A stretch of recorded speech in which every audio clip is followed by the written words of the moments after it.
నెల్లూరు పక్కనే ఉంది.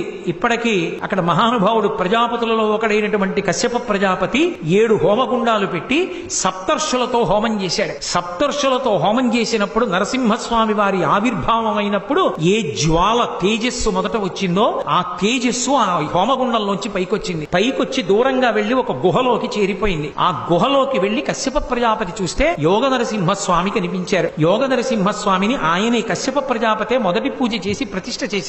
ఇప్పటికీ మీరు నెల్లూరు వెడితే నెల్లూరుకి చాలా దగ్గరలో 3 కొండలు ఉంటాయి. ఒక కొండని నరసింహస్వామి వారు ఉండేటటువంటి కొండ, వేరొకటి తల్పగిరి అంటారు, రంగనాయక స్వామి వారు ఉంటారు, మూడవది సత్యగిరి. అక్కడ కామాక్షి తాయి అని చెప్పి ఒక మహారాజు గారి కల్లో కనబడితే అమ్మవారిని ప్రతిష్ఠ చేశారు. ఎంతమంది భక్తులో వెళ్లి అమ్మవారిని సేవిస్తుంటారు. కశ్యప ప్రజాపతి హోమం చేసేటప్పుడు గోవిందరాజస్వామి దేవాలయాన్ని నిర్మాణం చేశాడు. ఆ గోవిందరాజస్వామి వారి దేవాలయం పక్కన పెద్ద వృక్షం ఉంటుంది. సంతాన